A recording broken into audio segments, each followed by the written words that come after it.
तस्य भगवतो अरहतो सम्मा सम्बुद्धस्य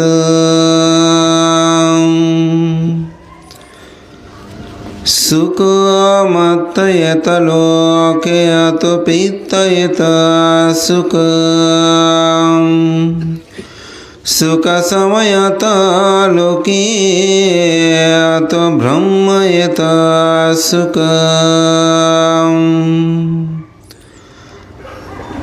ईश बुद्धवतितस संबुद्ध बलकोपमा धनं वायदिं कत्वा संबुद्धिं लभन्ति ते एतेन सत्सवाज्येन होतु ते जयमङ्गलं ते।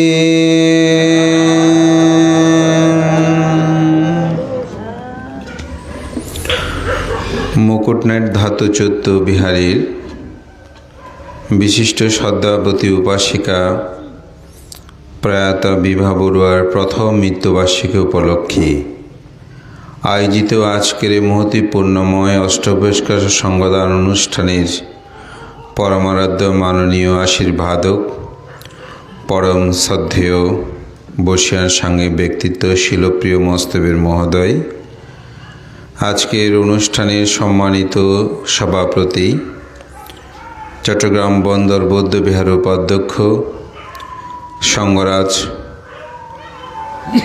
সারমেদ বৌদ্ধবিহার কমপ্লেক্সের প্রতিষ্ঠাতা অধ্যক্ষ, আমাদের অত্যন্ত নন্দিত সুদেশক প্রাবন্ধিক লেখক সদ্ধর্মদেশক, আমার অত্যন্ত প্রিয় ভাজন, মুকুটনাইট ধাতুচ্যুত বিহারের ভূতপূর্ব অধ্যক্ষ প্রিয় ভাজন এই শিলজ্যোতি মস্তবীর মহোদয়, আজকের অনুষ্ঠানের উদ্বোধক এবং পরিচালক মুকুটনাইট ধাতুচ্যুত বিহারের সুযোগ্য বিহারাধ্যক্ষ সুদেশক, আমার পরম শ্রদ্ধেয় বিনয়শীল বৃক্ষ ব্যক্তিত্ব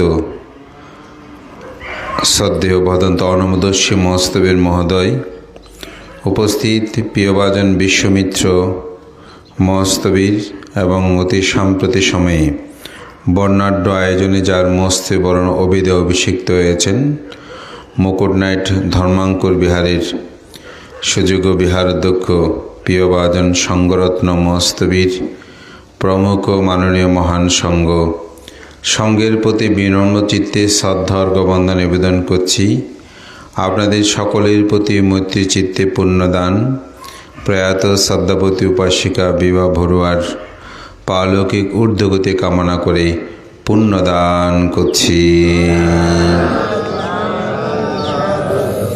যেহেতু আজকে মাতৃপূজাকে উপলক্ষ করে আয়োজন, আমি বুদ্ধ ত্রিপিটক শাস্ত্রের একটি ছোট উপমা দিয়ে আমার দেশনাটা শুরু করছি। দুজনের মধ্যে দ্বন্দ্বটা শুরু হয় বহু জন্ম থেকে। মূলত তারা একই স্বামীর দুই স্ত্রী ছিল। স্বামী প্রথম বিবাহ করার পর প্রথম স্ত্রীর সাথে তার সুখময় জীবনযাপন চলছিল, কিন্তু তিনি নিঃসন্তান ছিলেন। পাড়াপড়শি বিভিন্ন জনের বিভিন্ন কথা এবং বংশ রক্ষার চিন্তা করে তার প্রথম স্ত্রী বারংবার তাকে বিবাহ করার জন্য বলাতে সে আরেকটি বিবাহ করে। সে ঘরে সন্তান সম্ভাবনা হলো। প্রথমে তিনি খুশি হলেও পরে যখন স্বামী তার দ্বিতীয় স্ত্রীকে খুব বেশি আদর বা যত্ন, যেহেতু তিনি সন্তান গর্ভে ধারণ করছেন, তাই তার প্রতি বিশেষ যত্ন নেওয়াটা দেখি তার মধ্যে খুব হিংসা উৎপন্ন হয় যে আমার চেয়ে তো এখন তার গুরুত্ব বেড়ে গেছে, তাকে বেশি দেখভাল করছে, যদি সন্তানের সে মা হয় তাহলে তো আমার গুরুত্ব একেবারেই শেষ। তখন তিনি ওষুধ প্রয়োগ করে তার সে প্রথম বাচ্চাটা নষ্ট করল। দ্বিতীয়বার যখন হলো তখন সে আবার তার দ্বিতীয় স্ত্রী, তার প্রথম যে স্ত্রীকে সে বিষয়টা ও দ্বিতীয় স্ত্রী বোন হিসাবে, অগ্রজ হিসাবে তাকে অবহিত করলো যে তুমি আমার তো প্রথম সন্তানটা থাকলো না, এখন আমি আবার সন্তান সম্ভাবনা হয়েছি। ঠিকই তার যত্ন বেড়ে গেল, সেই খাবারের সাথে ওষুধ মিশিয়ে দিয়ে সেই সন্তানটাও নষ্ট করল। তৃতীয়বার যখন হলো তখন সে চিন্তা করছে আমি তো 2-1 মাস খুব ভালো থাকি, কিন্তু যখন আমার বড় দিদিকে বলি তখনই আমার সমস্যা হয়। সুতরাং সে তৃতীয়বার আর বলল না। কিন্তু সন্তান যখন বড় হতে লাগলো, স্বাভাবিক শারীরিক গঠনের পরিবর্তন দেখে তখন তাকে বলল তুমি কি আবার সন্তান সম্ভাবনা হয়েছ? বলো যে হ্যাঁ। তো বলনি কেন? বলো যে বারবার তো নষ্ট হচ্ছে, তাই বলিনি এটাও কেমন হয় সেজন্য। তখন সেই খাবারের মধ্যে আবার ওষুধ দিল, তাতে তার সন্তান সেই মৃত্যু হলো এবং তারও মৃত্যু হলো। তো স্বামী এটা জেনে তাকে আঘাত করল। এই আঘাতে ওই তার প্রথম দ্বিতীয় স্ত্রীরও মৃত্যু হলো। তারপর বিড়াল হয়ে জন্মগ্রহণ করলো, আবার এদিকে সেই মুরগি হয়ে জন্মগ্রহণ। এভাবে জন্মান্ত তাদের শত্রুতা বাড়তে শুরু করলো। এটা অনেক বড় কাহিনী, আমি জাস্ট মূল বিষয়টা সেখানে বলছি। শেষান্তে এক জন্মে সেই যিনি প্রথম স্ত্রী ছিল সে যক্ষিণী হয়ে জন্মগ্রহণ করলো, আর তারা স্বামী স্ত্রী হয়ে জন্মগ্রহণ করলো। তাদের যে বাচ্চা ভূমিষ্ঠ হয় সে বাচ্চাটাই ওই যক্ষিণী ধরে নিয়ে যায়, যেহেতু তাদের মধ্যে পরম এটা শত্রুতা সৃষ্টি হয়েছে। তো শেষান্তে যে বাচ্চাটা হলো তাকে স্বামী স্ত্রী দুজনেই খুব যত্ন করে রাখতো। একজন গেলে আরেকজন এরকম রক্ষা করতো, আরেকজন গেলে আরেকজন রক্ষা করতো। এইভাবে করতে করতে তথাগত বুদ্ধের সময়কাল চলে আসছে। তো আসার পর তো মাতুলালয়ে তাকে পাঠিয়ে দিল যাতে যক্ষিণী সেখানে গিয়ে কিছু করতে না পারে। তো একদিন বিহারে যাবেন, সেই সময়ে তাদের স্বামী স্ত্রী দুজনেই, তো স্বামী স্নান করতে গেলে স্ত্রীকে বুকে দেয়, স্ত্রী যখন স্নান করতে গেলে স্বামীকে রাখে। তো একদিন স্নান করতে স্বামী গিয়েছে, সেই তাকে স্তন্য প্রদান করেছে, দুধ পান করাচ্ছে সন্তানকে। যক্ষিণী এসে তাকে নেওয়ার জন্য, এটা দেখে সে দ্রুত তার সন্তানকে নিয়ে বুদ্ধের কাছে চলে যায়। এখানে দুটি বিষয় আছে, একটি হচ্ছে ধর্মপদ অট্টকথা এক ধরনের ব্যাখ্যা আছে, আরেকটা জায়গায় একটা ব্যাখ্যা আছে। তো আমি সেই ধর্মপদের অট্টকথার বাইরে একটা ব্যাখ্যাটা সুন্দর, আমি সেটা একটু উপস্থাপনা করছি। তো সেখানে যখন নিয়ে গেল তখন সন্তানকে মাঝখানে রাখলো। তো যক্ষিণীটাও কিন্তু মাতৃরূপ ধারণ করেছে, মানে নারী রূপ ধারণ করেছে একই মায়ের মতন। তখন সন্তানকে বলছে তোমার মা কোনটা বেছে নাও। এখন বেছে নেওয়ার সময় সন্তান এদিকে তাকালো মা ডাক দেয়, ওদিকে তাকালো মা, কারণ দুজনের চেহারা তো একরকম। তখন বলছে ঠিক আছে, এখন সন্তান যেহেতু দুজনকে মা ডাকছে, এখন বিচারকর্তা বলছেন যে এটাকে দ্বিখণ্ডিত করা হোক। অর্থাৎ এই সন্তানকে দুভাগ করে, দুজনকে দুভাগে ভাগ করে দেওয়া হোক। বিশাল জনসম্মুখ মানুষ সেখানে সমাবেত। এখন যিনি আসল মা, দুজনের চেহারা তো একরকম। তখন সে বলছে আমার সন্তানকে যদি দ্বিখণ্ডিত করা হয় তাহলে তো এখানে তার মৃত্যু হবে, কিন্তু যক্ষিণীর কাছেও যদিও থাকে, অন্তপক্ষে সাক্ষী প্রমাণ দিয়ে তার কাছে রাখলে সে সন্তানকে কিছু করতে পারবে না। সুতরাং আমি এই সন্তানকে হত্যা করতে প্রয়োজন আমার কাছে না থাক। আর যক্ষিণী বলছে ঠিক আছে, আপনার বিচার যথার্থ, আমরা যেহেতু দুজনেই দাবি করছি এবং আমি যেহেতু বলছি যে এটা আমার সন্তান, ও বলছে ওর সন্তান, সে খানিকক্ষণ মা আমাকে ডাকে, খানিকক্ষণ ওকে ডাকে, সুতরাং তাকে মাঝখানে ভাগ করা হোক, যাতে আমরা দুজন দুই অংশ নিয়ে চলে যাব। তো যিনি বিচারক তিনি বুঝতে পারলেন, বলছেন, এই জনসমাগম, আপনারা কি উপলব্ধি করতে পারছেন আসলে কার সেই সন্তান? তো যিনি প্রকৃত মা তিনি বলছেন, না, আমার সন্তানকে কাটবেন না, প্রয়োজনে আপনি ওনাকে প্রদান করেন, তবু আমার সন্তানকে আপনি দ্বিখণ্ডিত করবেন না। তখন সমাবেশে হৈহুল্য হলো। তখন সেখানে সে বিচারক তথাগত বুদ্ধ তিনি বললেন, তোমরা কি বুঝতে পেরেছো, উপলব্ধি করতে পেরেছো যে আসল পুত্র কার? যিনি প্রকৃত মা কখনো তার সম্মুখে তার সন্তানকে দ্বিখণ্ডিত করতে দেবে না। তখন বুদ্ধ বললেন, হে যক্ষিণী, তুমি তোমার প্রকৃত রূপ ধারণ করো। তোমরা দুজনেই এরকম জন্ম জন্মান্তর পরিভ্রমণ করে তোমরা একে অপরের শত্রুতা করেছ। নাহি বেরা বেরানি সম্মন্তিদা কুদাচনাং আবিরানাস সম্মন্তে এ ধম্ম সনাতন। জগতে শত্রুতার দ্বারা কখনো শত্রুতার উপশম হয় না, মৈত্রীর দ্বারাই শত্রুতার উপশম হয়। এই গাথাটা বুদ্ধ সেখানেই বলেছিলেন।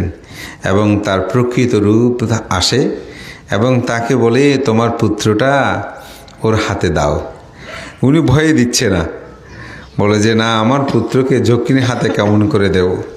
বলে না, সেই যক্ষিণীর চিত্ত আর আগের মতো নেই। তো এখন আমি যে কথাটা বুঝাতেছি যে এই গল্পের মূল বিষয় সেটা হচ্ছে আমাদের মা, আমাদের পিতা, তারা এমনই নিজের সন্তান সম্মুখে কখনো হত্যা হোক, প্রয়োজনে নিজস্ব সন্তানকে ত্যাগ করবে, কিন্তু তবুও তাকে তার কোনো ক্ষতি চিন্তা করবে না। কিন্তু অপর যিনি সত্যবাদী, তিনি চাইবেন প্রয়োজনে ভাগ করে দ্বিখণ্ডিত করে নিতে চেয়েছে না, কিন্তু মা হওয়াতে সেটা চায়নি। এই জন্য আজকে যে মায়ের পূজা আপনারা করছেন তিনি সেরকম মা। এটা আমাদের সবার, শুধু সেই নয়, পৃথিবীতে যত মা আছে সকল মাগুলোই হচ্ছে এরকম হয়, নিজের জীবনের বিনিময়ে সন্তানকে তারা রক্ষা করে। এবং সেটা যদি না করে সে কখনো সন্তানের মা হতে পারে না।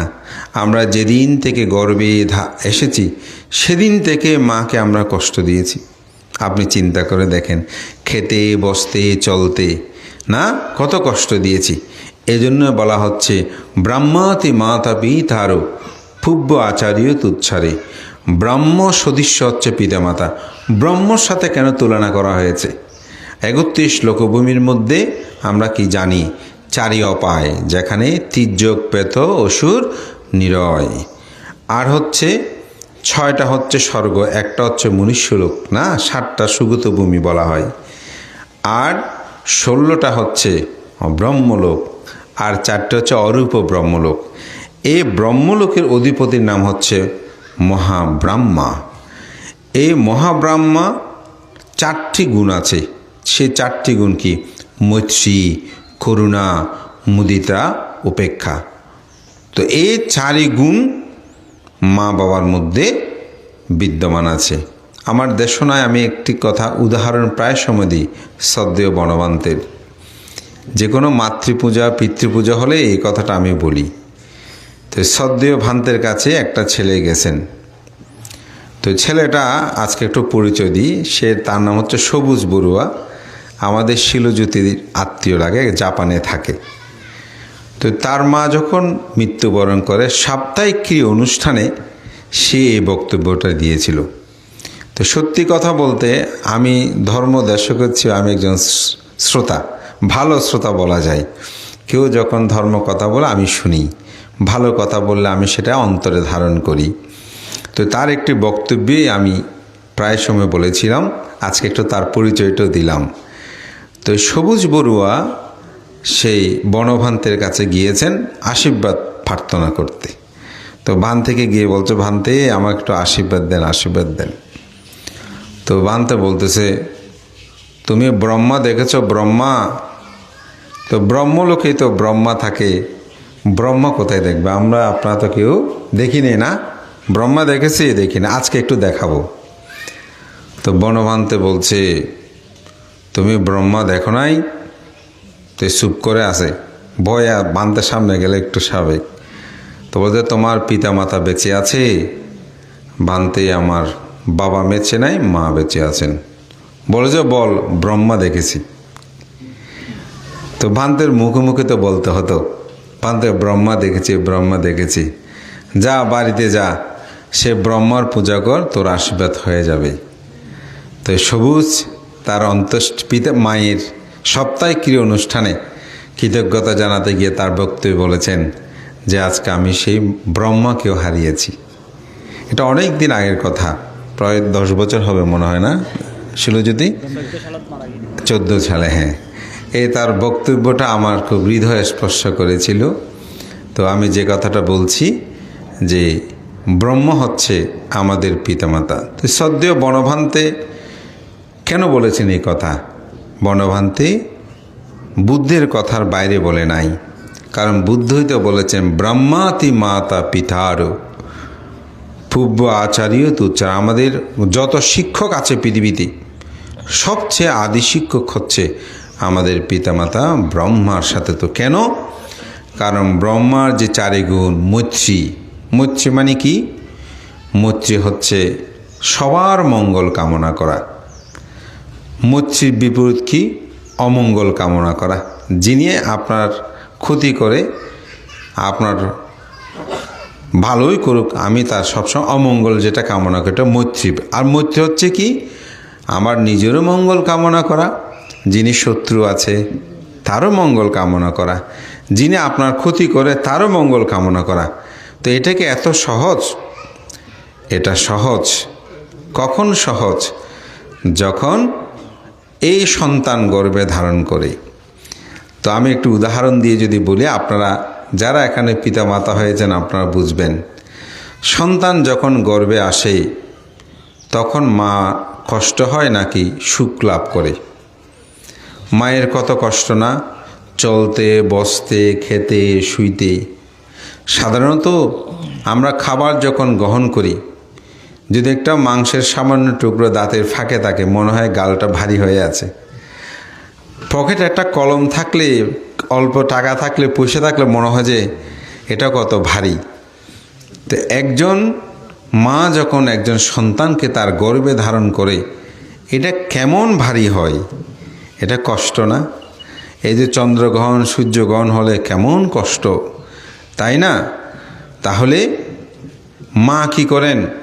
যিনি আপনার সাথে, মায়ের সাথে যে সন্তান শত্রুতা, দুঃখ দিচ্ছে মানে শত্রু না, দুঃখ দিচ্ছে তো, তো সেই সন্তানের প্রতি অপরিসীম মৈত্রী পোষণ করেন। যদি মৈত্রী পোষণ না করেন, তিনি সন্তানের মা হতে পারবেন, পিতা হতে পারবেন? পিতার ব্যাখ্যা দিলেও আসে।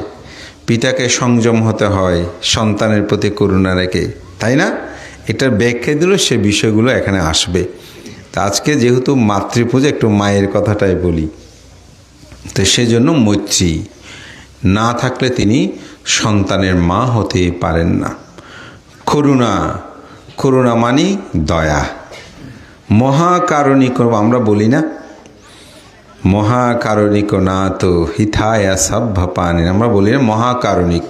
তো মহাকারণিককে তথাগত বুদ্ধের আরেকটি নাম। বুদ্ধের 10টা গুণ নাম আছে, তার মধ্যে মহাকারণিক হচ্ছে একটি।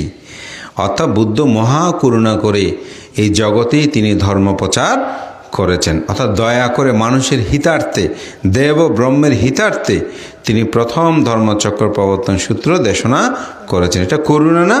করুণা। অর্থাৎ দয়া না থাকলে সেটা সম্ভব না।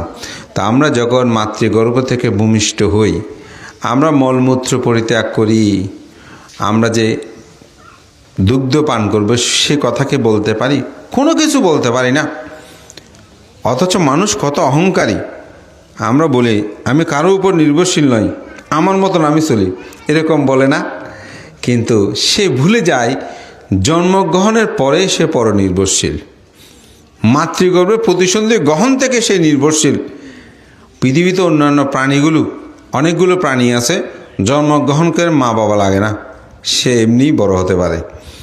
কিন্তু মানুষ কারো সাহায্য ছাড়া সে পৃথিবীতে বেঁচে থাকতে পারে না। তাহলে জন্মগ্রহণের পর এই মা পায়খানা প্রস্রাব বলেন, এগুলো সব পরিষ্কার পরিচ্ছন্ন করে না। ছেলে কান্না করলে বুঝতে পারে মা এদিকে ব্যথা হয়েছে মনে হয়, ডাক্তারের কাছে নিয়ে যাচ্ছে। শ্বাস প্রশ্বাস নিতে সমস্যা হলে মা বুঝতে বোধহয় ঠান্ডা লেগেছে। আমরা কি বলেছি? না, মা দয়া করে সেই সমগ্র সেবা যত্ন আমাদেরকে করেছেন। কে করেছেন? এই মায়ে করেছেন। তাহলে মায়ের যদি দয়া না থাকে, করুণা না থাকে, তাহলে আমাদের পক্ষে বেঁচে থাকা কি সম্ভব? কোনো দিনই সম্ভব নয়। আমাদের মা বাবা যখন বয়োবৃদ্ধ হয়, তারা পায়খানা প্রস্রাব করলে এগুলো পরিষ্কার করতে আমরা অনেক সময় সংকোচ বোধ করি। বলে এত খাচ্ছে কেন? এরকমও বলেছে যে অনেক অদম পুত্র কন্যা আছে, কিন্তু অনেক পুত্রবধূ আছে, বলে এত খাই এরকম, এগুলো পরিষ্কার কে করবে? এরকম করে বলে না। কিন্তু আমরা যখন জন্মগ্রহণ করেছি, আমরা যত মলমূত্র পরিত্যাগ করি না কেন, কখনো মা সন্তানকে ফেলে দিতে দেখেছেন? এই তুই এত খাস কেন, তুই এত পায়খানা প্রস্রাব কর, এই কথাটা বলতে আপনারা জীবনে কোনোদিন শুনেছেন? আমি কিন্তু শুনি নাই। কিন্তু মা বাবাকে বলেছে সেরকম কথা কিন্তু আপনারাও শুনেছেন। তাইলে চিন্তা করে দেখেন, মা কেমন করুণা করে, পিতা কেমন করুণা করে, এগুলো পরিষ্কার পরিচ্ছন্ন করে। কখনো আমরা ভেবে দেখেছি? এটাই হচ্ছে সেই করুণা। করুণা করে বলেই, দয়া করে আমাদেরকে এগুলো পরিষ্কার পরিচ্ছন্ন করেন বলেই তিনি আমাদের মাতা, তিনি আমাদের পিতা। এটাকে যখন উপলব্ধি করবেন তখন আপনি বুঝতে পারবেন। সুতরাং বয়োবৃদ্ধ হলে মা বাবা কখনো সেটা বলবেন না। ছেলে যত ভাবে সেই আহার গ্রহণ করুক, দেখবেন যে মা বলবে যে না, আমার ছেলে বানতে খায় না, বেশি একটু খাওয়া যায়, আশীর্বাদ করেন। আমার একটা হাসির গল্প আছে। আমার এক ছেলে, সে অনেক মোটা সোটা, একদম হাঁটতে উঠতে বন্দনা করতে অবস্থা খারাপ। তো মা আমাকে সামনে বলতে, ভানতে আমার ছেলেটাকে একটু আশীর্বাদ করবেন, আগে খুব ভালো খাওয়া দাওয়া, এখন খেতে চায় না ভানতে। তো আমি তার শরীর অবস্থা দেখে ভাবতেছি যে সে না খেলে ভালো হয়, কিন্তু মার সামনে তো হাসতে পারি না। তো আমি আশীর্বাদ বলতেছি, ঠিক আছে ভালো থেকো, ভালো থেকো, তোমার মার কথা শুনি। এটা বলে আমার এত হাসি পাচ্ছে, আমি তাড়াতাড়ি ওখান থেকে ঘুরে চলে গেছি। কারণ মার সামনে আপনি তার সন্তানকে নিয়ে তো হাসা যাবে না, সে মনে কষ্ট আনবে। আমি তাড়াতাড়ি মুখ ঘুরিয়ে বলতেছি যে সে এর চেয়ে তো মোটা হলে তা বাঁচবে না, সে তার যে। কিন্তু মায়ের কাছে সে কখনো স্বাস্থ্যবান নয়, মায়ের কাছে কখনো সে মোটা নয়। এটা হচ্ছে মা। এই জন্য বলা হচ্ছে মচ্ছি, করুণা, মুদিতা। মুদিতা মানে সুখে সুখে হওয়া, দুঃখে দুঃখে হওয়া। কালকে আমার এখানে আমেরিকাতে এসে এক ভদ্রলোক, ওনার পরিবার সহ নিয়ে এসেছেন। তো কথা প্রসঙ্গে উনি বলছিলেন মুদিতাটা কেমন। বর্ধমানতে আমি মুচ্ছি, করুণা, মুদিতার মধ্যে এই মুদিতাটা সবার মধ্যে দেখি না। মুদিতা মানে সুখে সুখে হওয়া, দুঃখে দুঃখ। কারো উন্নতি, শ্রীবৃদ্ধি দেখলে আমরা অনেকে সহ্য করতে পারি না। কেন? ওই মুদিতা নাই বলে। আর কারো উন্নতি, শ্রীবৃদ্ধি দেখলে আমরা খুশি হই, না খুব ভালো, উনি একটি সুন্দর বাড়ি করেছেন। যেমন আজকে আপনাদের এখানে এসে বিহারটা দেখে খুব ভালো লাগছে। হ্যাঁ, আপনাদের সম্পাদক আমাদেরকে ঘুরে ঘুরে দেখালো। তো অনেক দিন পর মুকুটনাইটে আসলে এসেছি, তবে বিহারে ঢোকা হয়নি। তারপর আগমনীতে ঢুকতে খুব সুন্দর, আপনারা ঢোকার মতন সুন্দর ওখানে আপনার ঢালাই করে দিয়েছেন, এবং বিশেষ করে বিহারের উন্নতি শ্রীবৃদ্ধি হচ্ছে। তো দেখে আমাদের খুব ভালো লাগছে। তা আমরা কি হলাম? খুশি হলাম। এটা হচ্ছে মুদিতা। যদি বলতাম মুকুটনাইট কেন যে এরকম করলো কি জানি, সহ্য করতে না পারলে এটা খুশি হতে পারতাম না। কিন্তু আমরা ঘুরে ঘুরে দেখছি, আপনাদের সম্পাদক, আপনাদের ভান্তে আমাদেরকে দেখাচ্ছে, খুব ভালো লাগছে। ভান্তের বিশেষ করে আমাদের আর্য শ্রাবক হিসেবে জ্ঞাত জ্ঞানেশ্বর মস্তের মহোদয়, তিনি তার যে স্মৃতিধন্য এটাকে আপনারা রক্ষা করেছেন, খুব ভালো কাজ করেছেন। আমরা কথা প্রসঙ্গ বলব, ঐতিহ্যগুলোকে রক্ষা করা দরকার। খুব সুন্দর করে এটাকে সাজানোর চিন্তা করছেন। কারণ একটা বিহার কিন্তু অনেক বড় কিছু, একটা গ্রামের মূল পরিচয়। আমার এখানে অনেকের সাথে পরিচয়, আমাদের হিমেলের সাথে খুব ভালো, কিন্তু হিমেলের বাড়ি তো আজকে যায়নি, কিন্তু বিহারে গিয়েছে। তো বিহারটা দেখে হিমেল যে ওখানে একটা চৈত্য আপনার পরিনির্বাণ মতো দাম, ওইটা কিন্তু দেখেছি। বাড়িতে কী কী করেছে, 3 তালা করেছে, 2 তালা করেছে, টাইলস বসিয়েছে, আমেরিকান নাকি থেকে সুইচ এনেছে, নাকি ভারত থেকে আপনার মার্বেল পাথর লাগিয়েছে, সেটা দেখতে যায়নি। কিন্তু বিহারটা এই জন্য এটা পরিপূর্ণ করবেন। আপনারা সবাই সহযোগিতা করবেন। ভাববেন যে এই বিহারটা আমাদের জীবনের সকল দুঃখ অবসানের একটা জায়গা। অনেক সময় মন টন খারাপ হলে আপনি বুদ্ধের বিহারে যাবেন, মনটা ভালো হয়ে যাবে। আমরা নিজেরও কী করে মনটাকে, আমরা সব বুদ্ধের রুমে অনেকক্ষণ বন্দনা করি, মনটা ভালো হয়ে যায়। এটা একটি অসাধারণ মনস্তাত্ত্বিক আমি বলবো বিষয়, যেটা মন পরিবর্তন। বুদ্ধের সম্মুখে গেলে, বুদ্ধের সময়কালেও যেসব ভিক্ষুদের মনের মধ্যে বৈরাগ্য ভাবটা চলে যেত, তখন তাদেরকে ধরে বুদ্ধের কাছে নিয়ে আসতো। এরকম আপনারা অনেক কাহিনী পাবেন, হ্যাঁ, নিয়ে আসতো। তো বুদ্ধের সামনে আসো, বুদ্ধ যখন ধর্ম কথা বলতো তার মন পরিবর্তন হয়ে যেত, আবার বৈরাগ্য ভাবটা জাগ্রত হতো। তা আমাদের মধ্যে যারা পণ্ডিত ধীমান জ্ঞানী ভিক্ষুদেরকে আমি শুনেছি, দেখেছি যে যখনই মনে কোনো কিছু বিষয় উৎপন্ন হয়, বুদ্ধের সম্মুখে গিয়ে বন্দনা করে। আমার ব্যক্তিগত জীবনে আমি অনেক সময় দেখেছি মন ভালো নেই কোনো একটা কারণে, যখন বুদ্ধের সামনে গিয়ে ইতিপিছু ভাগাওয়া বুদ্ধের গুণপনাগুলো স্মৃতিচারণ করেছি। এটাও স্মৃতি, কিন্তু ভাবনা তো বুদ্ধানুস্মৃতি স্বাক্ষাত ভগবত ধাম্ম, সেটা ধাম্মানুস্মৃতি সুপটিপান্ন, এটা সাঙ্গানুস্মৃতি। দেখবো মনটা হতো, সে পরিবেশটা সেরকম হতে হবে না বিহারের, সেরকম সুন্দর, যেখানে গেলে মনটা পবিত্র থাকে, ভালো থাকে। তো সুতরাং এই যে বিহারের সজ্জিতকরণ, এটা দেখছি, এটা দেখে আমাদের কী লাগছে, ভালো লেগেছে, এটাকে বলা হয় মুদিতা। যদি ভালো না রাখতো, মুদিতা নাই। সুখে সুখী হওয়া, দুঃখে দুঃখী হওয়া। তো মা বাবা সন্তানের প্রতি সে সুখে সুখী হয়, দুঃখে দুঃখী হয়। সন্তান যখন পরীক্ষায় পাশ করে কেমন খুশিতে আত্মহারা না। আমার মনে হয় যে সন্তানের চেয়েও মা বাবা খুশি বেশি। বলে বানতে আমার ছেলে ফোন করে করে সবাইকে জানাবে যে বানতে আপনাকে প্রথম ফোন দিয়েছি, আমার ছেলেটা বানতে প্লাস পেয়েছে, আমার মেয়ে প্লাস পেয়েছে, বিশাল পুজো দিতে এসেছে। ছেলে পরীক্ষা নিয়ে আমার মনে হয় কোনো ধরনের তার চিন্তা নাই, কিন্তু মা সে ভগবানতে একটু আশীর্বাদ করিয়েন, আমার ছেলের জন্য পাশ করো, মুখ করে সমুখ করে, এভাবে কত চিন্তিত হয়ে থাকে। তো সুতরাং সে মা বাবার কাছে অসাধারণ মুদি। ছেলে যত বড় হোক কখনো হিংসে উৎপন্ন হবে না, সন্তান যত বড় হোক বরঞ্চ তার খুশিতে খুশি হবে না। কারণ আমাদের পরিচিত, আমার জ্ঞাতে হয়, আমাদের উপাসিকা সুমিতা গুরু আছেন, আমার মেয়েগুলো একটু আশীর্বাদ করুন। দুজনে তো ডাক্তারি পড়ে। আজকে দেখলাম একজনকে, এটা কোনটা জানি না, বড়টা না, এটা কি রাশিয়া নাকি চায়নারটা, আচ্ছা যাই হোক। তো বড় যে বান্ধব একটু আশীর্বাদ করবেন, উপাসককে একটু আশীর্বাদ করবেন, দীপক বাবুকে, আর বান্ধব মেয়েদের একটু আশীর্বাদ করবেন। দেখেন ওই সন্তানের প্রতি, তারা বড় হোক, মুদিতা, তাদের সুখে সুখে হওয়া, দুঃখে দুঃখে হওয়া। অনেক সময় সন্তান একটু অসুস্থ হলে মা বাবা কান্নাকাটি করতে থাকে না, এটা মা বাবার মধ্যে সন্তানের প্রতি উপেক্ষা। আপনি একটা মেয়ের জন্য যদি ছেলে দেখতে যান, ছেলেটা সম্পদশালী, চোখ ঠিক আছে নাই, হাত ঠিক আছে নাই, কত কিছু দেখেন না। মেয়ে দেখতে গেলে ছেলের জন্য মেয়েটা সুন্দর, ফর্সা, কালো, জ্ঞানী, পা ঠিক আছে কিনা, এগুলো দেখি না। তারপর মোটামুটি কোনো ক্রমে মিলিয়ে নিতে পারলে গ্রহণ করি, আর মিলিয়ে নিতে না পারলে, মানতে না পারলে না, এটা হবে না বলে দিই। কিন্তু সন্তান যখন ভূমিষ্ঠ হয়, সেই সন্তান যদি অন্ধ হয়, সে সন্তান যদি বধির হয়, সে সন্তান যদি কালো হয়, সে সন্তান যদি ফর্সা হয়, সে সন্তান যদি খঞ্জ হয়, সে সন্তান যদি নপুংসক হয়, কোনো মা বাবা সেই সন্তানকে কি ফেলে দিয়েছে, বাদ দিয়েছে?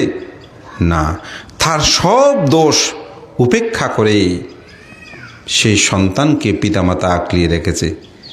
এজন্যই উপেক্ষা, অর্থাৎ কারো দোষগুলোকে উপেক্ষা করা এত সহজ না। এই উপেক্ষা করে সে সন্তানকে, না আমার ছেলে কালো হলো কালো না, এটা আমার মানিক, এরকম বলে না। এরকম মা বাবা হচ্ছে সেই রকম, তারা সন্তানের সমগ্র দোষকে উপেক্ষা করে তারা গ্রহণ করে। এই চারি গুণধর্ম কার কাছে বিদ্যমান? মা বাবার কাছে বিদ্যমান আছে কি নাই সেটা আপনারা দেখেন। মৃত্যুর পরে যেটা বুদ্ধের ধর্মটা এমন ধর্ম, আপনি এটা নিয়ে যখন গবেষণা করবেন, চর্চা করবেন, উপলব্ধি করবেন, আপনি বুঝে যাবেন যে বুদ্ধ যে কথাগুলো বলেছে এগুলো ঠিক কিনা। তাহলে বুদ্ধ যে বলেছেন পিতামাতার কাছে ব্রহ্মা গুণধর্মতা বিদ্যমান আছে, তাহলে এই কথাটি সত্য, অবশ্যই সত্য, যেহেতু আপনারা যারা পিতামাতা হয়েছেন আপনারা বুঝবেন। তো আজকে এই আমাদের উপাসক বাদলবাবুর পরিবার তারা সেই কর্মটাই সম্পাদন করছে, মাতৃপূজা কর্ম সম্পাদনের মাধ্যমে আমি মনে করি ব্রহ্মার পূজা করছে। তো এটা সুখময় কর্ম। ওই বুদ্ধ বলছেন সুখ মাত্থায়াতা লোকে আতপেত্তায়াতা সুখা, জগতে মাতৃভক্তি হচ্ছে সুখকর। যারা মাকে উপলব্ধি করতে পারবে তারা মাতৃভক্তি করলে সুখ পাবে। যারা পিতাকে উপলব্ধি করতে পারবে পিতাকে ভক্তি করলে তারা সুখ লাভ করবে। সাধু সৎপুরুষ ব্রাহ্মণ এটা বলতে বোঝানো হয় যারা অরহৎ ভিক্ষুসঙ্গ তাদেরকে ভক্তি করলে পূজা করলে সুখ। আজকে আমি মনে করি এই 4বিধ কর্ম যেন এখানে সম্পাদিত হচ্ছে। এই কর্ম সম্পাদনে আপনারা অষ্টপরিষ্কার সসঙ্গদান জ্ঞাতি স্বজনকে আহ্বান করেছেন। তো বুদ্ধ বলছেন এসা বুদ্ধ অতিতাসা সমুদ্র বালকোপমা দানাং বাদিং কাত্তোয়া সম্বুদিং সলাবন্তিতে। বুদ্ধ বলছেন যে সাগরের বালিকারাশি সদৃশ্য যেসব বুদ্ধ অতীত হয়েছেন, আমরা যদিও অনেকে 28 বুদ্ধ বলি, আসলে জগতে অসংখ্য বুদ্ধ অতীত হয়েছেন। কার্যকারণে বুদ্ধ 28 জন বুদ্ধের নাম উল্লেখ করেছেন, তার মধ্যে 24 জন বুদ্ধের জীবনী আছে। বাকি 3 জন বুদ্ধের জীবনীও কিন্তু বুদ্ধ বংশে আমরা পাই না। অর্থাৎ বুদ্ধ যেটা প্রয়োজনবোধ মনে করতেন সেটা বুদ্ধ ব্যাখ্যা করেছেন, সে কথাটা বলেছেন। তো বুদ্ধ বলছেন অসংখ্য সমুদ্রের বালিকারাশি সদৃশ্য বুদ্ধ অতীত হয়েছেন। সমগ্র বুদ্ধগণ সর্বাগ্যে তারা দান পারামিতা পূর্ণ করেছেন। অর্থাৎ দানটা আপনার প্রয়োজন হবে। দান ছাড়া পৃথিবীটা অচল। আপনার কাছে অর্থ আছে, আত্মীয় স্বজন সবাই আছে, অর্থ নাই আত্মীয় স্বজন বাদ দেন না, নিজের পরিবার থাকবে কিনা, স্ত্রী থাকবে কিনা, সন্তান আদিও থাকবে কিনা, কেন থাকবে না? কারণ সম্পত্তির প্রয়োজন। এই জন্য বুদ্ধ বলছেন হে ভিক্ষুগণ, পুণ্যকে কখনো তোমরা ভয় করো না। ইষ্ট কান্ত প্রিয়জ্ঞ জীবন দর্শনের জন্য এই পুণ্য দরকার। তো এই পুণ্যের প্রথম হচ্ছে এই দানকর্ম। তা আজকে অষ্টপরিষ্কার সঙ্গদান এটি বুদ্ধ প্রশংসিত। বুদ্ধের সাক্ষাতে যদি কেউ এই ভিক্ষু বলে ঋদ্ধিময় পাত্রচিব লাভ করতে চায়, তার কাছে অবশ্যই অষ্টপরিষ্কারের দানের ফল থাকতে হয়। এই অষ্টপরিষ্কারের 8টি অংশে 8টি ফল বিদ্যমান আছে। এগুলো ব্যাখ্যা করলে অনেক, তবে আমি একটু সংক্ষেপে বলি। যারা ত্রিচিবর দান করে তারা জন্মান্তরে সুশ্রী হয়ে জন্মগ্রহণ করে। সুশ্রী মানে রং ফর্সা না, আমরা চামড়া সাদাকে মনে করি সুশ্রী, আসলে না। সুশ্রী হচ্ছে মানুষটা কালো হোক কিন্তু তাকে দেখলে শ্রদ্ধা উৎপন্ন হয়, ভালোবাসা উৎপন্ন হয়, মায়া উৎপন্ন হয়। আমরা অনেক সময় বলি মানুষটা কালো হলো কিন্তু দেখলে মায়া লাগে, শ্রদ্ধা লাগে, এরকম বলে না, সে অর্থেই বলা হচ্ছে সুশ্রী। এটা তারা লাভ করে। সেখানেই কটিবন্ধনী আছে, কোমর যেটা বাঁধে এটা দান করে তারা দীর্ঘায়ু লাভ করে। সেখানে জল ছাঁকুনি আছে, যেটা ভান্তেরা তৎকালীন সময় দিক বিদিক ছুটে যেতেন। সেখানে এখনও ওই বন জঙ্গলে যারা আছেন ওই জল ছাঁকুনি পানিগুলো ছেঁকিয়ে তারপর তারা সেটা পান করে। তারা নির্মল দেহের অধিকারী হন। সেখানে একটি খুর আছে, যারা খুর দান করে তারা প্রজ্ঞাবান হন, অর্থাৎ যে কোনো বিষয় খুব সহজে আয়ত্ত করতে পারে। অনেক মানুষ আছে যে আপনি সারাদিন বুঝলেও বুঝবে না, আর কিছু মানুষ একটু বুঝিয়ে দিলে সে সহজে সেটা আয়ত্ত করে নিতে পারে। যারা সুই সুতা দান করে তারা তীক্ষ্ণ বুদ্ধি অর্থাৎ প্রত্যুৎপন্নমতি। অনেক সময় দেখবো আমরা কারোর সাথে তর্ক যুদ্ধ বা কথা কাটাকাটি হচ্ছে, সে যখন চলে গেল মনে পড়লো আমি তাকে তো এই কথাটা জবাব দিতে পারতাম, এরকম অনেক সময় হয় না? কিন্তু যারা এই তীক্ষ্ণ বুদ্ধি সম্পূর্ণ তারা সাথে সাথে উত্তর দিয়ে, অনেকে বলে না তার সাথে তর্কে পারা যায় না, সেটা বলে 8টা উপমা দিয়ে সে জব্দ করতে পারে। যেমন নাগসেন ভিক্ষু মিলুন্ধকে নাগসেন রাজা মিলুন্ধকে পরাস্ত করেছে না, এরকম পারামি পূর্ণতা লাগে এই জন্য। আর যেটা সর্বশেষ পাত্র, যারা পাত্র দান করে তারা ভোগ সম্পদশালী হয়। ভোগ সম্পদ আর বিত্ত সম্পদের মধ্যে পার্থক্য আছে। ভোগ সম্পদ কীরকম? এটা ভোগ করতে পারা। অনেক মানুষ আছে অনেক সম্পদশালী কিন্তু সেগুলো তিনি ভোগ করে না, জমিয়ে রাখতে রাখতে শেষ। ব্যাংকে টাকা রেখেছে কোটি কোটি টাকা, ওই জমা বই দেখে কিন্তু ওই টাকাগুলো তিনি ব্যবহার করে না। তাহলে তার কি সম্পদ নাই? আছে, কিন্তু সেগুলো ভোগ, একটা ভালো কাপড় পরে না, ভালো জায়গায় থাকে না, ভালো কিছু খায় না, ভালো বাসস্থান অবস্থা, এরকম অনেক কৃপণ মানুষ আছে না? আছে তো। ব্যাংক আমরা অনেকগুলো জমিয়ে রেখেছি, আমাদের মধ্যে অনেকে আছে খাদ্যদ্রব্য জমায় পৌঁছায় ফেলছে, কাউকে দেয় নিজেও খেতে পারেনি। তাহলে তার কি সম্পদ ছিল না? ছিল, কিন্তু ভোগ সম্পত্তি না। এই পাত্র যারা দান করে তারা ভোগ সম্পদশালী হয়। আর একটা উদাহরণ দিলে বলতে পারি, যেমন একজনের 3-4 সন্তান আছে, কেউ তাকে দেখভাল করে না, তাহলে কি তার কি সন্তান নাই? সন্তান আছে, কিন্তু দেখভাল কেউ করে না। ঠিক ওনার সম্পদ আছে, কিন্তু সেগুলো সে ব্যবহার করতে পারে না। এই জন্য এই পাত্র যারা দান করে তারা ভোগ সম্পদ অর্থাৎ খেতে পারে, ভোগ করতে পারে। এই অষ্টপরিষ্কারে 8টি ফলও বিদ্যমান। সেজন্য দানকর্ম সম্পাদন করবেন, এটা জীবনে মানুষের প্রয়োজন। তো দান করবেন, দান পাবেন। কিন্তু সুখ পেতে হলে অর্থ দিয়ে শুধু হয় না।